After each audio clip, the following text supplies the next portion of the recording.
Probably the granddaddy of all of these idea pathogens would be postmodernism, because postmodernism, if you'd like, is the negation of the scientific method. It's the negation that there is a truth with capital T that is out there to be discovered. Postmodernism says that there's only subjective truth. Everybody is bound by their biases, by their subjectivity. There are no objective truths. Everything is subjective. It has been a very long time coming, but I'm finally joined here by the man behind the sad truth, the Godfather himself. So good to have you here. Thank you so much for having me, Chris. Good to be with you. Pleasure. Burning question that obviously everyone has come here to work out. Is Adele's hairstyle problematic? Deeply problematic. I didn't know that she was a mixture of Himmler and Hitler, but apparently she is. By the way, for those of you who don't know this, about a few years ago, I did a couple of sad truths. The one sad truth was where I gave temporary clearance to anyone who wanted to eat Lebanese food. I gave them a 24-hour period. Because I'm Lebanese, I'm entitled to speak on behalf of all Lebanese. And so I gave a culinary clearance for 24 hours. And then I asked for everyone to take a photo of their passports so that they can give me clearance in whatever they want to give me clearance in. So, for example, a Portuguese person would write and say, my name is Jose, whatever, Rodriguez, and I give you clearance to eat Portuguese spicy chicken. So you should go check it out, because it shows you that most people are still sane and make fun of this stupidity. So that's like an IOU, reciprocal altruism thing that you've got going on here. I eat your food, you eat my food, but you can only eat it once. And then it's like you've got a track and trace thing going on as well, which exactly COVID. So we're going to talk about your new book, Parasitic Mind. But before we do, could you give us a bit of an overview of your background as an academic? Like, why do you have a license to talk about this subject? Sure. So I have been a professor for 26 years. My main area of scientific research, although I'm someone who's a true polymath, I'm all over the place. I truly believe in interdisciplinarity. But my main claim to fame, if you'd like, in academia is that I founded the field of evolutionary consumption, which is basically applying evolutionary biology and evolutionary psychology to study our consumatory nature. So just to give you one quick example, it would be, here's one, how do our hormones affect our behaviors as consumers? For example, when men engage in conspicuous consumption, what happens to their testosterone levels?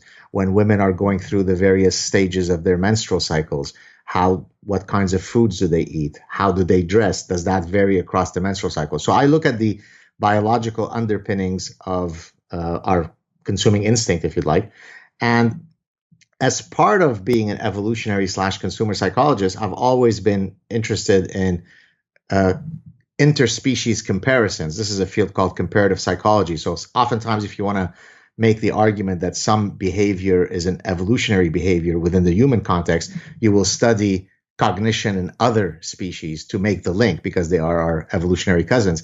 And so as a result of my, if you like, my openness to studying other animals, I noticed that there was a field called neuroparasitology, which is the study of how parasites can infect the brains of a whole host of hosts. So, for example, Toxoplasma gondii is a parasite that affects the brains of mice. And when they are infected with this brain worm, they lose their innate fear of cats. They become sexually attracted to the urine of the cat, which is not a good thing for a mouse to be attracted to. And so I took this principle from animal context, and I argued that humans suffer not only from actual brain worms in the same way that the mouse does, but we suffer from another class of idea pathogens, and those are actual ideas that are parasitic. And of course, your original question is what allows me to make those, arguments. Well, having lived in the ecosystem of academia for the past 26 years, I can promise you that all of the most idiotic ideas all stem from academia. Does that give you a good answer? Absolutely, yeah. You are patient zero for this. So I am patient zero. What's an infectious idea? Right. So probably the granddaddy of all of these idea pathogens would be postmodernism, because postmodernism, if you'd like, is the negation of the scientific method. It's the negation that there is a truth with capital T that is out there to be discovered. Now, I always like to preface that scientists do have epistemic humility. So we recognize that what is true today might become untrue tomorrow in light of new evidence. But at any given point, we do operate under the premise that there is a truth out there to be discovered. There is, for example, a universal human nature. As an evolutionary psychologist, I want to study that. There is certain recurring patterns of how women respond to their ovulatory cycles. Postmodernism completely blows up this edifice of reason because it says that there's only subjective truth. Everybody is bound by their biases, by their subjectivity. There are no objective truth. Everything is subjective. And so there's a now famous story that I recount, which for some of your viewers who might not be familiar with my work, it's maybe worth repeating. I once had a chat with a postmodernist, radical feminist, and cultural anthropologist, so kind of the holy trinity of bullshit. Wow. And that's the dark triad, isn't it? That is the dark triad, right? and so I had gone out to dinner with my wife, my doctoral student who had just defended his dissertation, and this woman was his date for the evening. And he had warned me that this person, is infected with these parasites, although he didn't use those words. And so he was kind of imploring me to be on my best behavior so we can have a good time, because we were out to celebrate his accomplishment of having finished his PhD. To which I said, yes, of course, I'll be on my best behavior, which of course was bullshit. And so halfway through the dinner, or whenever it was, I said to her, so I hear you're a postmodernist. Yes, I am. So there are no universal truths. Absolutely not. So do you mind if I maybe offer you some universal truths, and then you can tell me how you think I might be wrong? She said, yes, go ahead, go for it. I said, well, is it a universal truth that within the human species, only women bear children? Is that not a truth? Can we hang our hat on this one? She says, absolutely not. Oh, no? How so? Well, there is a tribe of some island in Japan where within the folkloric realm, within the spiritual realm, it is the men who bear children. So by you restricting the conversation of bearing children to the physical realm, this is how you keep us pregnant and barefoot in the kitchen. After I am resuscitated with an ambulance from the stupidity of her point, I then say, okay, maybe I shouldn't ask you something as controversial as, bearing children. Maybe that's just too corrosive of a topic. So let's do something a bit less sensitive. Is it true since time immemorial that within the vantage of Earth, sailors have relied on the premise that the sun rises in the east and sets in the west? Is that not a universal truth? And then here she uses a subform of postmodernism called deconstructionism. Language creates reality. So she says, well, what do you mean by east and west? Those are just arbitrary labels. And what do you mean by the sun? That which you call the sun, I call dancing hyena, to which I retorted, well, the dancing hyena rises in the east and sets in the west. I put on dancing hyena lotion when I go to the Caribbean so I don't get dancing hyena burn. To which she said, I don't play those label games. Now, that was an incredibly prescient story, if you'd like, because this happened in 2002. And today, you can get canceled for saying that only women bear children. You can get fired for saying that there are two sexes. You can get fired for saying that only women menstruate. And so this is what happens when, in this case, the granddaddy of idea pathogens takes over academia. Up is down, left is right. There are no truths. It does seem like postmodernism is the source code that's underwritten everything. And then what you've got on top of that are some apps. So very nice way of putting it. Yes. Yeah. So you have the particular operating system, that's postmodernism, and then you have, give us some of the apps. What are some of the apps that people have downloaded onto their social justice phone? Sure. So for example, anything with the trans prefix becomes an instantiation of it's my truth. There is no truth, right? So there is transgender. Now, by the way, when I say this, that doesn't mean that I'm negating the fact that there is such a thing as transgender people, and there is such a thing as we should not be bigoted against them and they should live free of bigotry. So one doesn't imply the other. But for example, when in the pursuit of trans activism, you negate biological realities that the average 3-day-old newborn pigeon knows, then that becomes a problem, right? So you have to be able to chew and walk at the same time. I could be fully liberal and supportive of transgender rights while also saying, look, if you're 270 pounds and 6'4" and suddenly you call yourself a woman, no, you can't compete against biological women. And it doesn't make you a transphobe. My very young children look at this quizzically and they don't understand it. Are they transphobes? Are they Hitlers? So that would be one example. Radical feminism is another perfect manifestation of this, right? In the pursuit of equality under the law, which we should all support, that doesn't mean that we reject that there are innate sex differences. But most radical feminists think that by giving leeway to the possibility that men and women might be different, this opens the door to maintaining the sexist patriarchal status quo. No, we can recognize that men and women are equal under the law and there shouldn't be any institutional bigotry, while also recognizing that there is such a thing called sexual selection, Darwin, which basically says that we have evolved many things similarly, but many things differently, precisely because we are a sexually reproducing species. So these would be a few examples. Do you want me to give you more? Or no, I think we've got some good ones there. It seems to me that the pernicious thing about these ideas is that they've got a kernel of truth. Right. And is that the delivery mechanism? Is that the delivery mechanism of the parasite?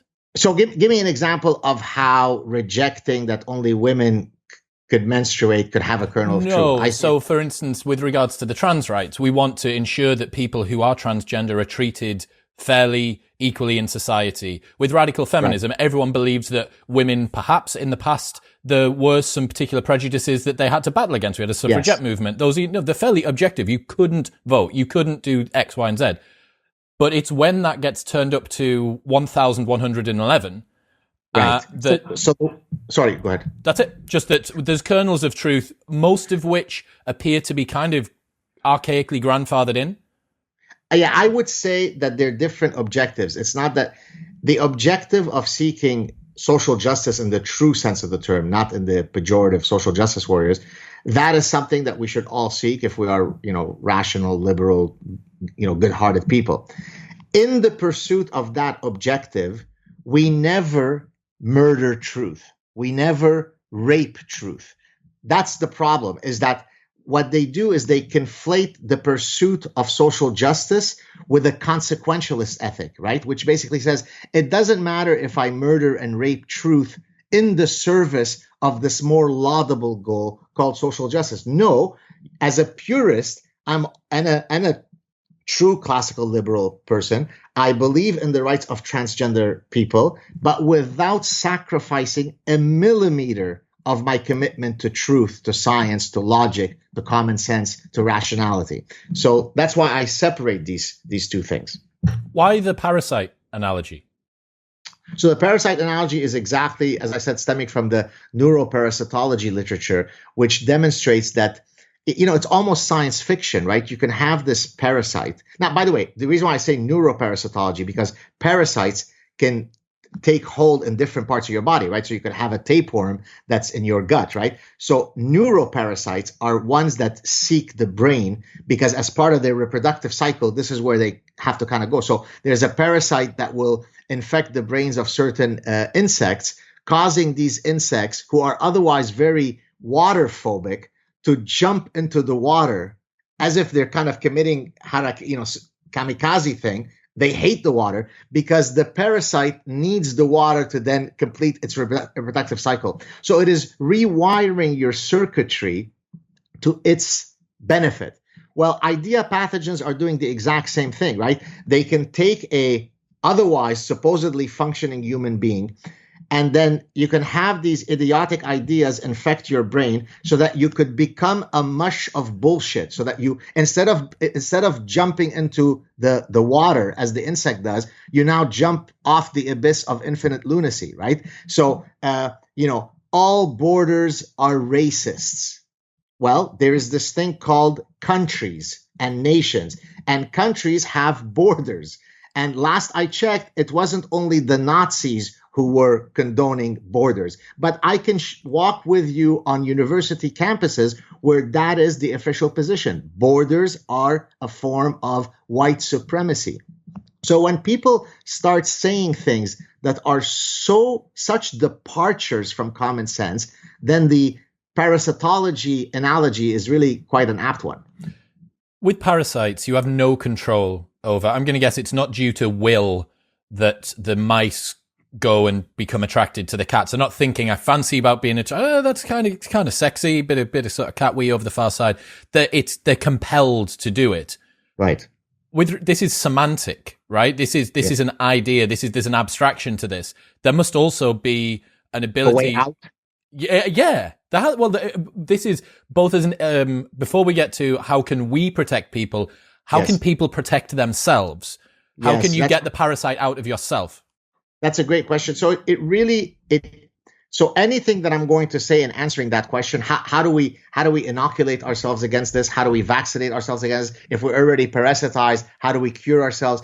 That rests on one single, a priori tenet, and that is that you are at least open to my evidence, right? So if you just go la la la la la, my ears, and I'm not going to listen, then you're impenetrable. There's no way for me. It's kind of like saying you'd like to benefit from the vaccine, but you're too scared of the needle, and therefore I can't give you. Great analogy. I can't. Right. So once we agree that you are open to the vaccine, then here is how.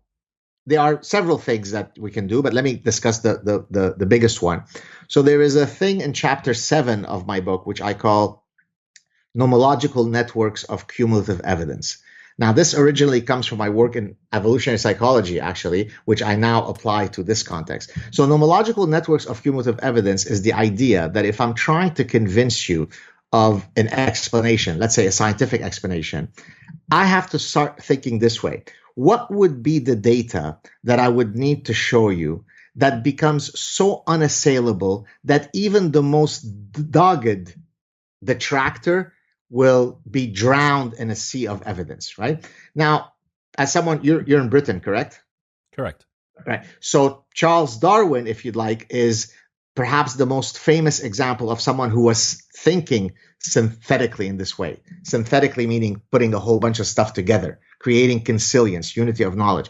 Now, he didn't use the term nomological networks of cumulative evidence, but that's exactly what he was doing, because in demonstrating that his theory of natural selection was veridical, was correct, what did he do? He assiduously, over many decades, collected data from an incredible number of sources, from paleontology, from animal husbandry, from embryology, from comparative anatomy, from geology.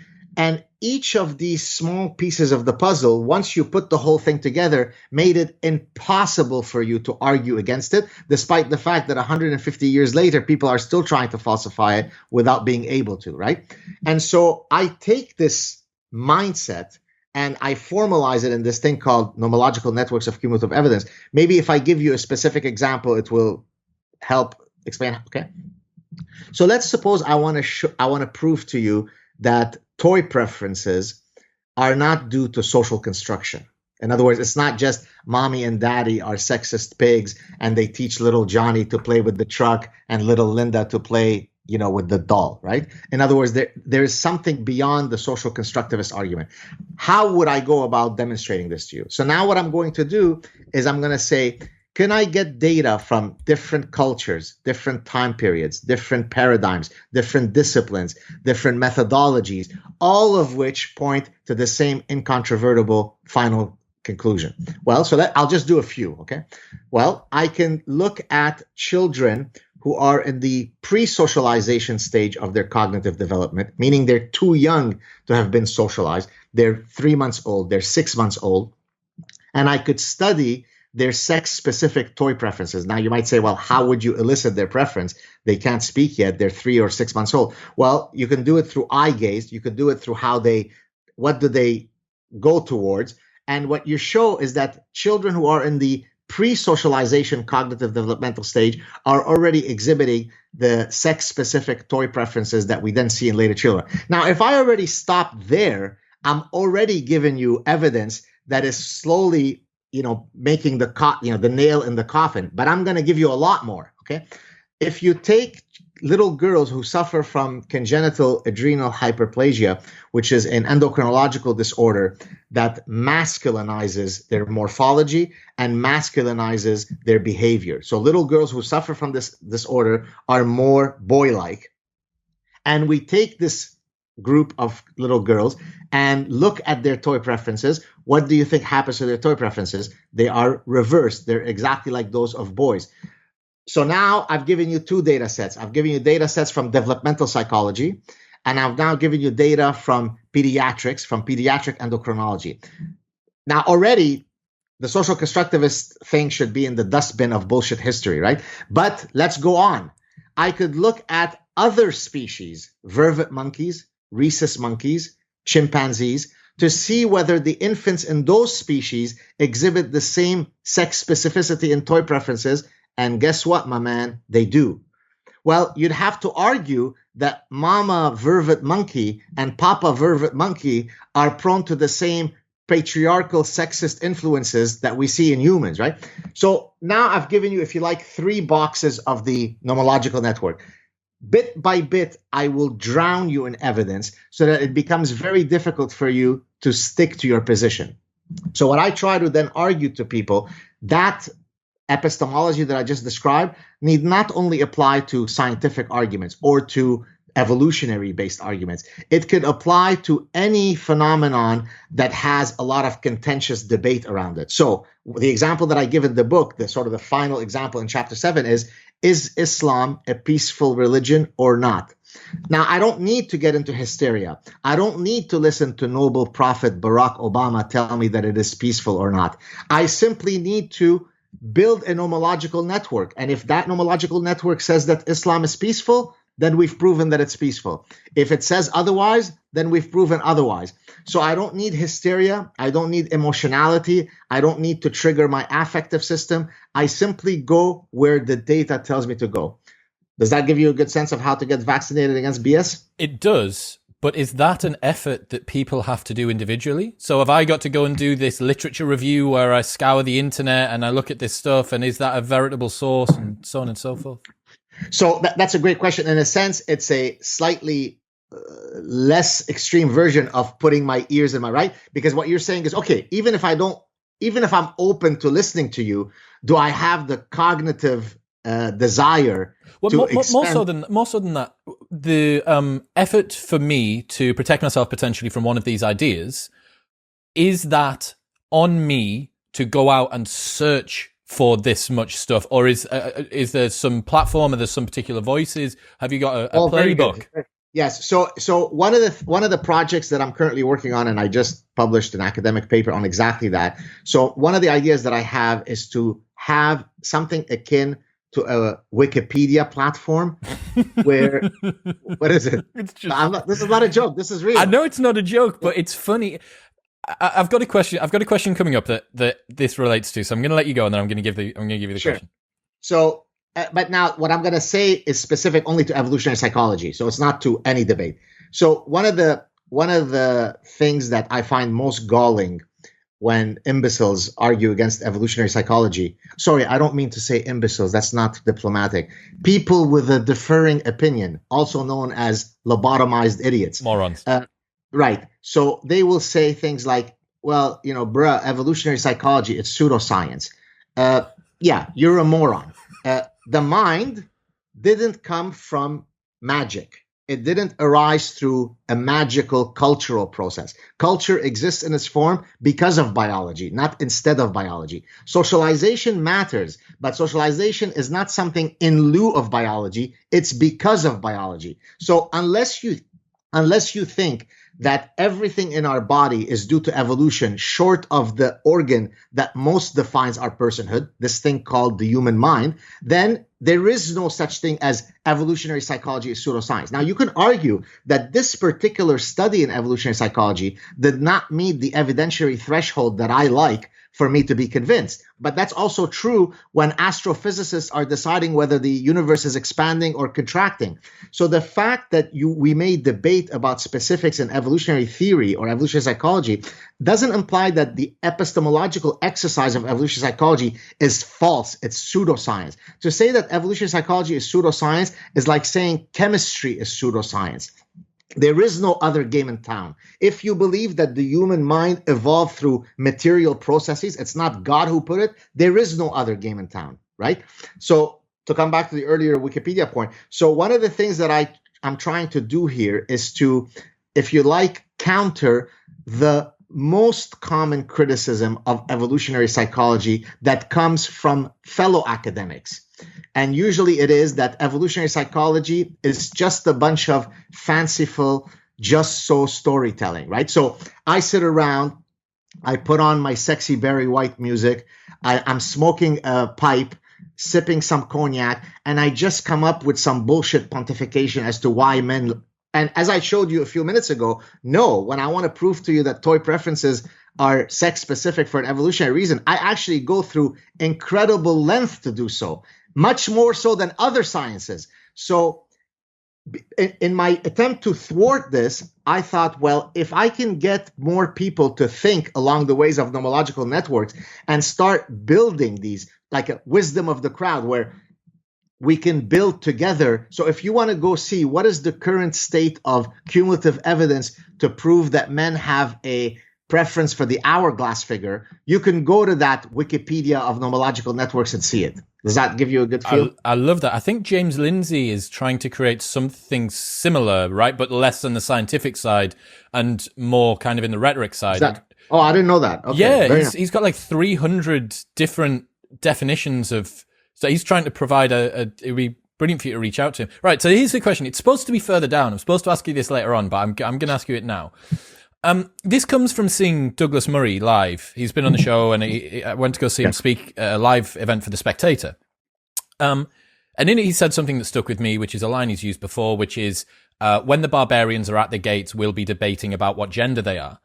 Yes, I've heard that quote before, yes. And that married with a quote that all of the listeners will be familiar with, which is that the greatest minds of our era have spent their time working out how to get people to click on ads.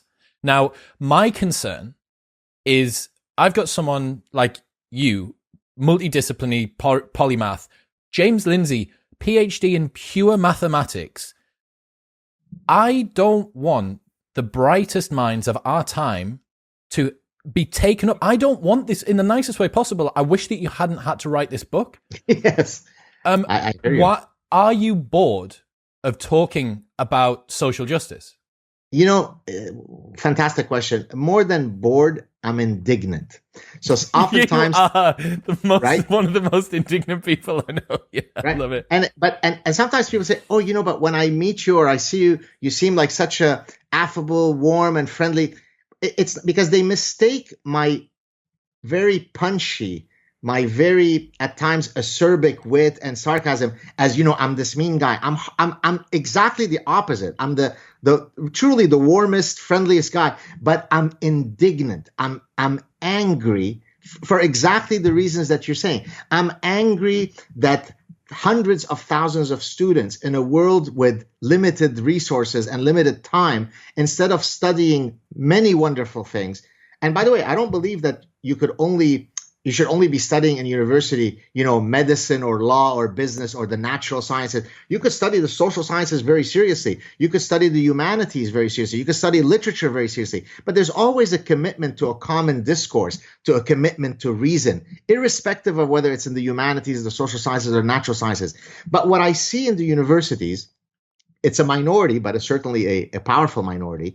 They ruin the lives of thousands of students, let alone the bank accounts of their parents, who are spending $70,000, $80,000, $90,000 for somebody to take queering architecture and feminist glaciology. That angers me. Why? And this, by the way, goes to chapter 1 of the Parasitic Mind, because I want to explain exactly why I'm indignant. And I argue that there are really two life ideals that drive who I am. One is truth, and the second one is freedom. And I give examples from many different areas of my life, not just my academic life. So let's take, for example, freedom. Okay. So freedom could be, freedom of speech, right? I'm a champion of freedom of speech. But when I used to be a competitive soccer player, I played the playmaker role, the number 10 role, where I just kind of float around. Whenever I had a coach who would put restrictions on me, you're playing today more in left midfield and you have to track back and cover somebody, suddenly my brain would explode because you were removing what I considered to be my greatest asset, which was to kind of look for spaces, to freely roam around looking for those opportunities, right? So freedom is something that constantly comes up in my life, whether it was when I was a soccer player, when I'm deciding which topics to pursue as a scientific project. So for example, the reason why I'm a polymath is because I could never accept that I'm at a business school, therefore I should only publish in these types of journals. That suffocates me. You're the playmaker of academia. Exactly, right? So because of these two driving goals of freedom and truth, I see the world around me through very pure lenses. So then when I see all what I call intellectual terrorists, so the postmodernists are, right, the 9/11, they flew planes onto buildings. Well, the intellectual terrorists, they fly planes of bullshit onto our edifices of reason, right? That angers me. Why? Because I come from civil war. I come from chaos. I come from tribalism. I come from identity politics. And now 40 years after leaving this garbage in Lebanon, I now see it taking foot in academia. So yes, I wish I didn't have to do it. But to the extent that you see me being punchy on social media, it comes from indignation, not from meanness. Yeah. Again, I don't have a problem with the way that you deliver things. I think you and Taleb and James Lindsay and is that the thing? Is that the background that you and Taleb both have? Because there is definitely some similarities in the way that you deliver your discourse online. Yeah, that's another great question. I think Nassim and I are very good friends for several reasons. One of which, at least if I can speak for him, in terms of, I always joke that Nassim thinks 99% of humanity are useless cretins that should be, killed because they're imbeciles beyond redemption. And that I am one of the few who makes it into his... You're in the cut. You're in the 1%. I'm really in, like, I think getting the approval of Nassim might be bigger than a Nobel Prize, right? I mean, I say that slightly facetiously, but I think the reason for that is because he appreciates in me that I am a costly signaling guy, meaning that I walk the walk. I don't give a shit. Skin in the game, man. Right? So because of that, he respects that. And I also respect that in him. So partly because of our similar personhood when it comes to that combativeness, maybe partly because of the Middle Eastern thing, when you are my friend, I will die for you, right? So, and I won't get into specifics, but I could tell you that when it came to, at certain points, him defending me for something, he was willing to blow up the world to come in my defense. Now, for many people, so for example, I have other friends who Nassim despises, and they will say to me, they can't understand why I would be friends with him, right? Because they see him as this vile, nasty. But the reality is that if you're in his corner, he's much more likely to fight and die for you in the trenches than those highfalutin bullshitters who would turn away when you're screaming for help and pretend that they didn't hear you. So I think because of that trait, we're simpatico on that dimension. Fair weather friends, man. No one needs any of them. Exactly. Why is it the West where these ideas are proliferating? Surely living standards being high should give people less to complain about, not more. So there are several reasons for that. I mean, some of it comes from the Frankfurt school that kind of kicked off some of this bullshit stuff. Some of it is that, if I am suffering every day, not knowing if I'm going to get my minimal caloric, food for the day, I don't have time to pontificate about feminist glaciology. So in a sense, it is a measure of the decadence of the West, right? Like it's kind of the Caligula effect, right? When Rome becomes too, imbued with all of this hedonic pursuits, it kind of self-implodes. So I think there's a similar thing here where instead of, feasting at the buffet of gluttony, the actual food, we're feasting at the gluttony of bullshit ideas, because in a sense it demonstrates how well we have it in the West, right? But by the way, that's another thing that really pisses me off, because the people at Wellesley College who are complaining that they were misgendered should have lived Tuesday morning at 10 o'clock in the morning of my childhood in Lebanon, where I didn't know at 10 o'clock whether at 10:05 my head would still be connected to the rest of my body. Maybe that's another source of indignation, right? When you're constantly whining, when you simply don't know what else there is in the world, right? That is frustrating to those who have lived that, right? So Ayaan Hirsi Ali, do you know who that is? Yeah. So Ayaan Hirsi Ali should be someone that people seriously listen to, because she's lived Islam. And yet she is a, Hitler bigot who is an Islamophobe. I mean, if a black woman from Somalia who is an ex-Muslim is somebody that doesn't carry the right identity markers to speak about Islam, then we're lost, right? So I think that's another reason of my indignation. And that is that, boy, are you sheltered when you complain about the things that you do in the West. It's interesting, I've been playing with this all year, the idea that in the absence of a real crisis, we create our own. And in the presence of a real crisis, we reset our values. It's like this abundance scarcity paradigm also is mapped onto the abstraction and the realism of the problems that we have. And I think very much, as you said there, it's a Maslow's hierarchy of needs thing. Like, no one's having an existential crisis if you don't know where your next food's coming from. You might be worried about where the next meal's coming from, but you're not that fussed about whether or not your social network's quite right or whether you've actualized, and you just want to be warm, be fed, and go to sleep in somewhere safe. So I totally agree.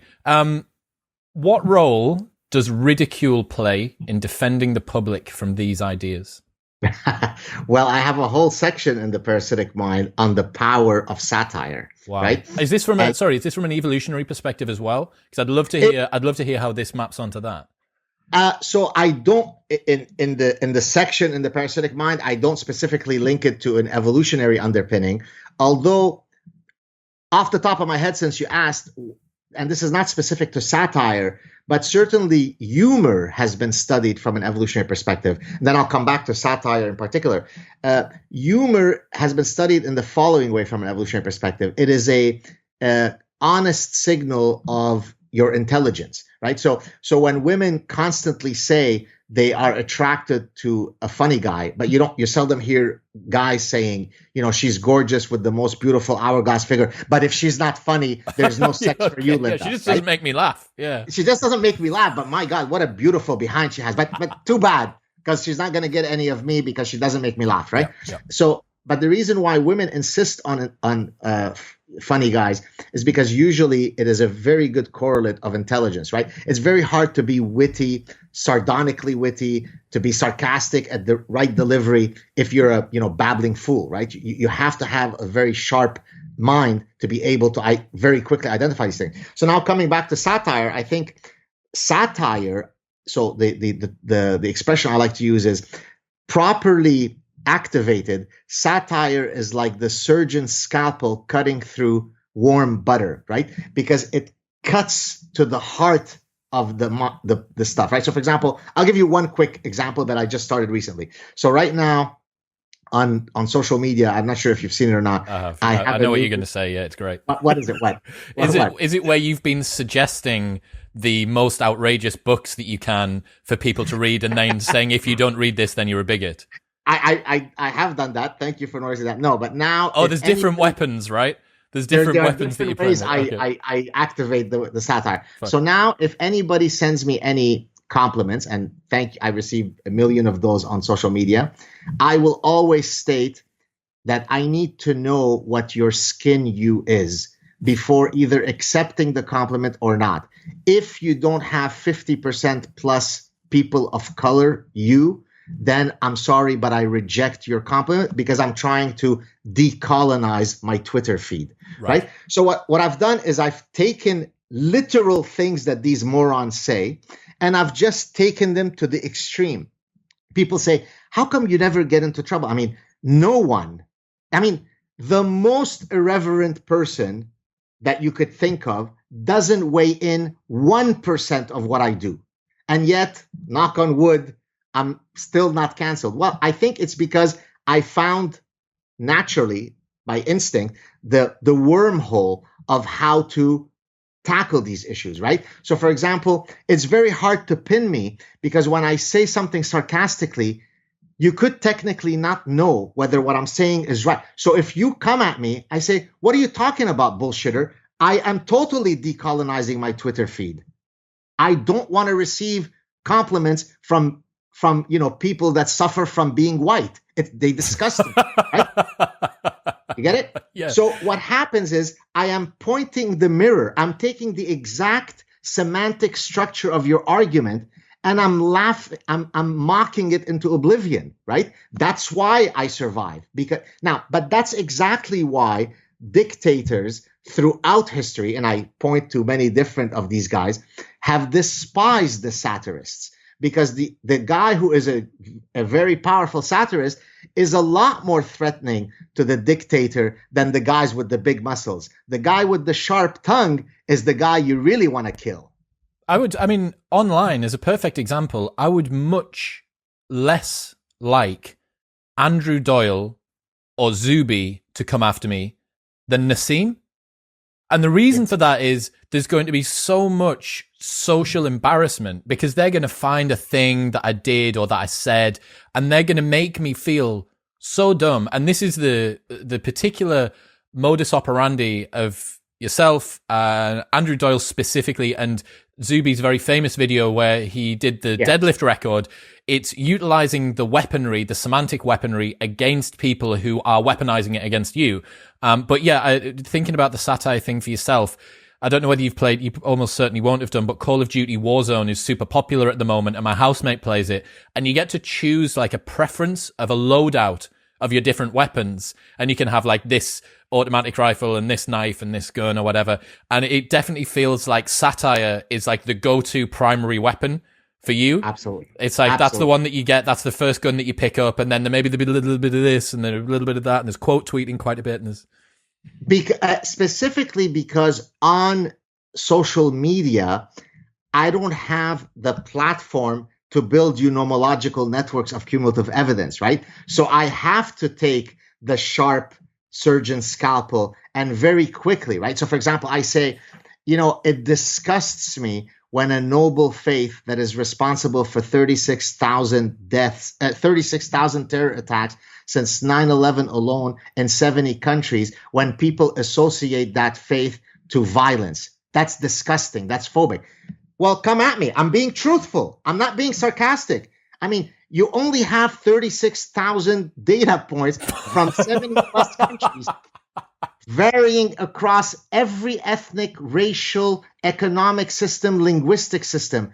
If only there was a way to identify a common thread across these. Well, how could you attack me, right? Because right? So by providing you with the packets of information in a way that is enrobed in sarcasm, in sardonic wit, in satire, it almost makes it. Now, the difficulty, though, is it's hard to kind of teach a seminar on this, right? Because it's hard to say, please come to Professor Saad's sardonic wit seminar so that you can castrate the morons, right? Because in a sense, there are certain rules that you can use in building your satirical arguments, but it's also instinctual. So some people just have it, right? For example, I don't believe that charisma is something that you could teach in leadership class, right? You're either charismatic or not, right? Now, you could, within certain, little plus minus epsilon, can teach somebody to be a slightly better orator. So even Martin Luther King wasn't as good an orator, early in his career as later in his career, but he had to start off with the stuff, which someone else doesn't. So I've always kind of questioned, is there a way for me to truly have a how-to playbook of satire? I don't know. Well, what do you think? Do you think it's possible to teach? I'm currently reading Robert Plomin's book about Blueprint, about genetics. And increasingly, I'm realizing just how restricted we are with all of our characteristics. The classic like NBA, I'm not 6'6", I can't play in the NBA example. The same thing goes for this. There are certain immutable truths and capacities and restrictions that you have. Some of them are visible, some of them are invisible. Yes. And the invisible ones, not everyone's built to be a podcaster. I'm shy to art. Like I'm really, I have still the drawing skills I had when I was about 5 years old. I'm the exact same way. Fantastic. Well, we're birds of a feather. Right. We've done, your book is fantastic. It will be linked in the show notes below. And I'm stopping now the talk about social justice, and I want to utilize you for the next 20 minutes on some other good topics. Sure. Go for it. Who do you think will win the US election? Oh, wow. What a great question. I warned you that we were out of the safe woods and we're into the only reason I'm hesitant is because I genuinely don't have a good sense. I could tell you who I'd like to win. That's not the question that I asked, Gad. I'm still going to go with Trump will win. Would you have said that in April? So at the start of before COVID, I would have said it's 95% sure that he would win.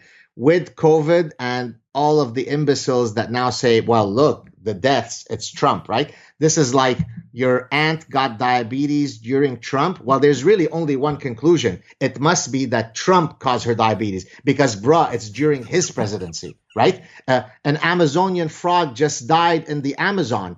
It is during Trump's presidency. So how could you not see the link, moron, right? So because most people have the cognitive abilities of a newborn pigeon, they are regrettably all placing the blame on Trump. So now I think it's almost a toss-up. I think that the polls still show Biden as winning for similar reasons as to what happened with Hillary Clinton. When it comes down to finally going to the booths, I still think Trump will win.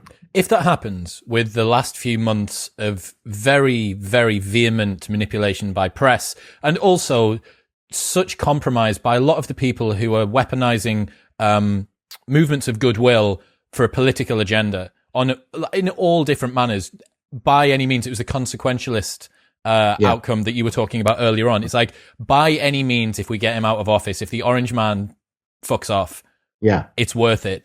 If he gets voted back in, that is the kitchen sink's been thrown out, the cat's gone at them, someone's pooed in the hand, and they've had a crack at that. That is everything they've thrown at him, and it still hasn't worked. So you're saying what would happen if he were to win? No, I just think that if it happens and he does win after every weapon under the sun that has been picked out by mainstream media and individuals and movement groups and stuff like that, I think it's a stark message about just how wrong the Democrat messaging, the left messaging generally is at the moment, and how much it doesn't resonate with the normal people, not the people that live on Twitter. Exactly. Look, do you want me to talk a bit about why a lot of people have a hard time? But, Professor, I look up to you. How could you support a maniac like Trump? First of all, there's a difference between the positions that I take and supporting Trump, right? I always say that I don't have posters of Trump, which my wife and I use in the bedroom as foreplay, right? So the fact that I explain why Trump is a very viable option doesn't mean that I'm a pro-Trump guy. I understand that he's brash and he's vulgar and he's non-presidential. But as I explained recently in a clip, a Sad Truth clip, there's an expression that I bring from Arabic that basically says to get drunk by smelling the cork of the wine bottle, right? What is that in Arabic, please? Tiskar bil-zbibe. Zbibe means like the raisins, but you can also apply it for the cork, okay?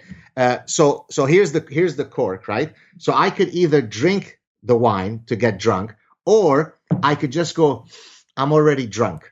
Now, do you understand the analogy here? That means that it takes very little to get me drunk because I'm a moron, because I'm a lightweight, right?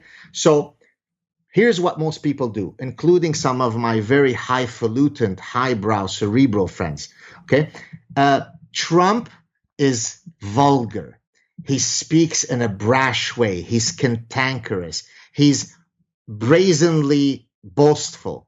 Therefore, he attacks my sense of aesthetics. This is what I call an aesthetic injury, right? But now look, you see, I'm getting drunk, you see? On the other hand, Obama, he's lanky, he's tall, he's majestic, he's got a radiant smile. I'm getting more drunk by the second. You see, I'm getting a bit wobbly, right? He's got a mellifluous voice. Oh my God, I'm getting drunk. He's presidential. Now, what Obama says is utter garbage. It's rehearsed, platitudinous, vacuous bullshit. Okay?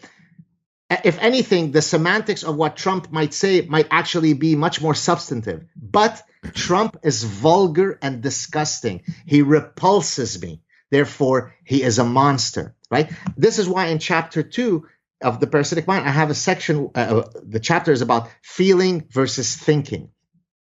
It is wrong to pit these two systems against one another. Humans are both a thinking animal and a feeling animal. The problem is when you activate the wrong system at the wrong moment, right?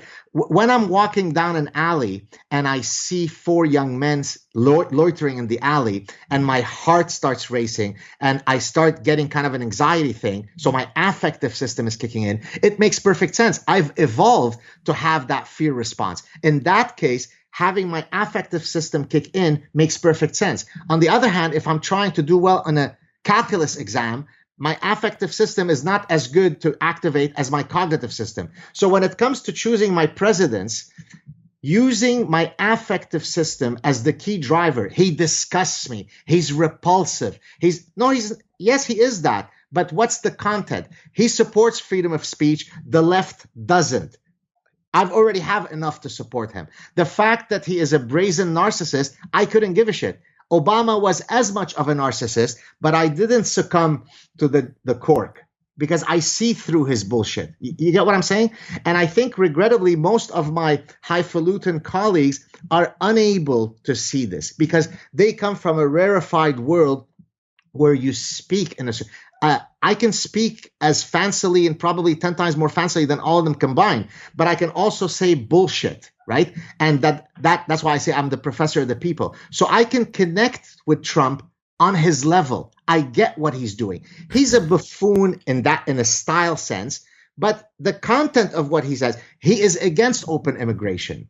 He cares more about radical Islam. So how could you have one of my friends, you probably can guess who he is, who has historically built his career criticizing Islam, but then when it came to supporting Trump or Hillary Clinton, he supported Hillary Clinton, who is the one who would have opened the door to the whole... So how do you reconcile this? Well, as he tells me, but he disgusts me. As someone who spent an awful lot of time trying to separate himself from his emotions, that is not the answer that he should have given. It's so interesting, man, especially as a Brit. Like, I don't have a dog in this fight. I mean, I don't want the world to break, but I have no preference.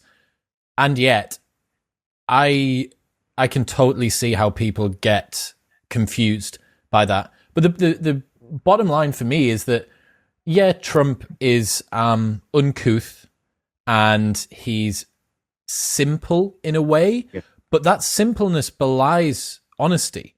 And yes, I think that's a big part of why people didn't vote for Hillary, that they were sick of the barefaced... they were sick of the very manipulative, very malicious, cleverly constructed lies. Like, they'll take the uncomfortable, brash, glitzy, covered in gold and stardust sort of ugly truth over a platitude that they know will never materialize.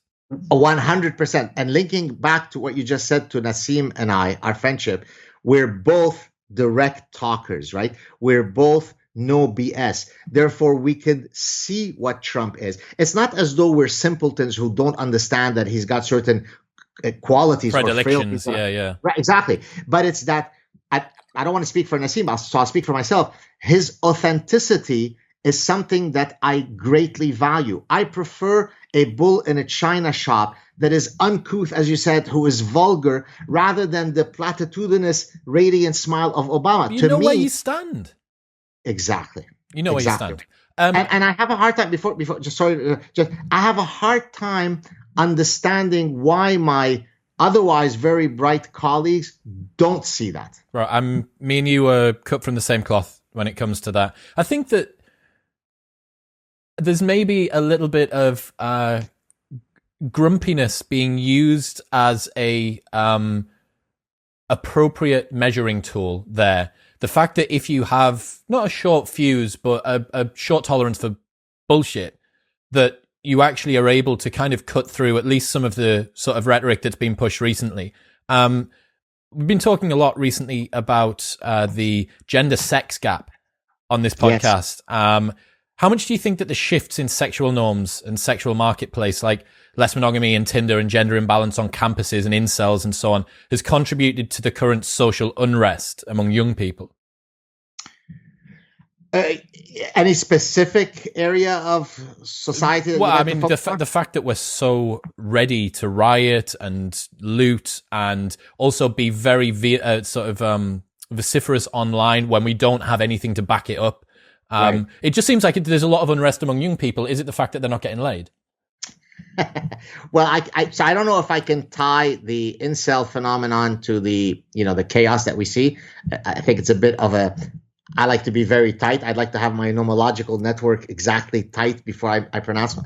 But I can certainly tell you that evolutionarily speaking, we do know that societies that have many men twiddling their thumbs in frustrated celibacy is not the recipe for a stable society, right? So, for example, if you look around the world, across cultures, about 85% of cultures have either condoned or accepted or had some form of polygyny. Polygyny means one man, multiple women. About 15%, so the rest of the pie, is monogamy, and a very, very, very small percentage, way less than 1%, is polyandry, one woman with many men. Now, in those cases, the most famous example of that is called fraternal Tibetan polyandry. In those cases, it's a Tibetan system where one woman is shared by multiple men, but the multiple men are brothers. In other words, oh my God, that's so fucked up. But now let me explain the evolutionary reason for that. For whatever reason, we don't have to get into the details. You don't want to have a whole bunch of men. For example, you don't want only the eldest to have sexual access, but then all the younger brothers to be twiddling their thumbs. That's not going to lead to a stable society. So the next best thing is to have multiple men share a woman, but they're brothers, because then in that case, if the best thing is for me to extend my genes directly through direct reproductive fitness, I am sure that it is my child. The next best thing is if the woman that I'm sharing has a child, let it at least be someone who is genetically related to me. 50% of my genes or whatever. Yeah, exactly. So that I can increase my fitness indirectly through kin selection. So I can't answer the incel versus chaos, but I can certainly tell you that a lot of evolutionists have thought about what happens to societies when you get a lot of sexually frustrated men, and it's never a good thing. I was going to say, so evolutionary science, would it say sexual inequality is as powerful of an explanation for rage as economic inequality, say? Well, it depends what you mean by sexual inequality. I mean, you see what I mean? So it could imbalance. Exactly. There are different currencies you could use, right? So, but speaking of the gender gap issues, this may or may not be where you wanted to go, but one of the things that we talk about in universities is something that I've, humorously but truthfully referred to as the DIE religion: diversity, inclusion, and equity, right? So I reorganized the letters so that it's DIE, because it's literally the death of meritocracy. It's the death of common sense, right? Now, in universities, my universities and every other university, it's now being run by the DIE czars, right? So professorships are granted not based on the merit of your CV, but it is based on whether you have the right identity markers. One of which, since we're talking about gender gap and so on, one of which is, some professorships you are officially not allowed to apply unless you are a woman or you self-identify as a woman. That's not satire. This is literally true. Don't apply, right? Well, first of all, you wonder, how is that not illegal? But now here's the little rub. 100 years ago, we had institutional, sexism, whereby women were denied equal access to education, in which case that was wrong, and we've corrected it. Now today, here is the data that I'd like to report to your viewers in the US. If you take 5 races, so Black, white, Hispanic, Native American. I can't remember the fifth one. So across 5 races and 4 levels of education. So in the US, you have what's called an associate's degree, which is half a bachelor's. Then you have a bachelor's degree. Then you have master's. Then you have doctoral. So you have 5 races by 4 educational levels. So there are 20 cells. Guess how many of the cells do women outnumber men? You follow the question? So there are 20 cells. You get? Mm-hmm. How many of those cells? Okay, let's do it the other way, actually. How many of the cells do men outnumber women? I had my answer right. Now you've flipped it on its head. I would say that women will outnumber men. I think women outnumber men in the 20 cells. You're exactly correct. I guess maybe I set it up in such a way that you were going to go this way. Now, if it were that we need programs to protect women in university, it should be what it was 100 years ago, which is if we took this exact same data matrix, 20 out of the 20 cells, it would be men outnumbering women, and we need to redress that. Well, today, not 100 years ago, across every race and every educational level, women outnumber men. So what is the logical conclusion of what we should do? We need more programs to protect women because, misogyny. Okay, so this is what an idea pathogen does to your brains. It says, I don't give a shit about this racist thing called data and facts and science and numbers. I care about a victimhood narrative. And there is no amount of evidence that you could give me that you can deny the fact that women are afraid to walk on campus because of daily gang rapes, right? So now that doesn't mean that I don't support. By the way, I was asked to appear at a business school luncheon or whatever to give a talk on how I am a better ally to women. Guess how that conversation went? I said, no, I'm not an ally to women. I'm an ally to all individuals. I have been an ally to women. I have been an ally to men. I have been an ally to people who are purple, who are white, who are fat, who are short. I judge people based on the merits of who they are. So then I said, but I'm willing to come and talk about evolutionary-based sex differences. Oh, let us get back to you, Professor. that they never got back to you. I know for a fact. Well, they got back and said, sorry, we're going another direction. Not happening. Right? So why should I support that victimhood narrative? I mean, my dean, who's a fantastic person, is a woman. The associate dean of research is a woman. The head of my department is a woman. Some of the recent research professorships are all women. So guess what? Let's find a way to be better allies to women. That makes no sense, right? So how about we stop with the victimhood narrative, drop all this die religion bullshit, and go back to an ethos of individual dignity? That's a cervix privilege for you, man. Honestly. It's one thing, I think it was Goethe that talks about how society vacillates between different extremes.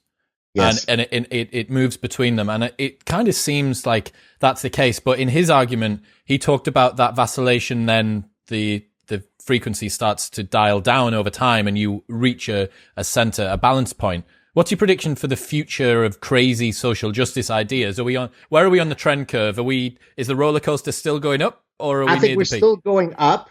But here's some good news, if I can leave the audience with some optimism. That would be wonderful. I think it would take very, very little for the whole thing to crash. In other words, to use the term of Nassim Taleb, social justice warrior bullshit is fragile. It's not anti-fragile. If you're able to truly shock the system, then the whole thing will collapse. Now, what is the concrete? What does it mean concretely to shock the system? The silent majority hates the stuff. Okay, I know this because I receive 1 million emails a day from all professors who are too afraid to speak, and they say, "Thank you, you're my only ticket to sanity." So I know that 99% of people are against this stuff, except that each of the 99% is too afraid to speak up. So it is left on 3, 4, 5 people to carry the burden for everyone else. The day that people find their testicles, whether they're males or female, and actually activate their testicular fortitude and speak out and say, enough of this. My 7-year-old child is not learning white fragility in class. It's not going to happen. And if everybody does that, the whole thing will go away. If not, then your vacillation that you spoke of will, instead of it being done by next Tuesday, it will take another 30 years of wasted talent, wasted money, of tuitions, and so on. Wow. Final question is a request. Yes. It's a request to improve your Twitter feed. Actually, I know that you have a lot of different things, but this is my sort of personal input. Would more shirtless photos be an option? In my current state, I think it would be a crime against humanity to have a shirtless photo. My 1985 version is what is known as godlike. So if you want more photos of 1985, I think it's a benefit to society. If you want of me right now, I think I should be arrested. Have you considered, because Bella Thorne recently broke the single-day record for OnlyFans, have you considered doing a Gad Saad OnlyFans? And you could maybe have like some training footage of Nassim on there as well, because he likes to deadlift. And if you it's funny you say this, because one of the things that's been frustrating for me, but I haven't given it much thought, is that I haven't been able to grow my Patreon support, and when people give you support and so on, because I do spend a tremendous amount of effort, take great risks to do this, and one should be remunerated, or at least have an insurance policy.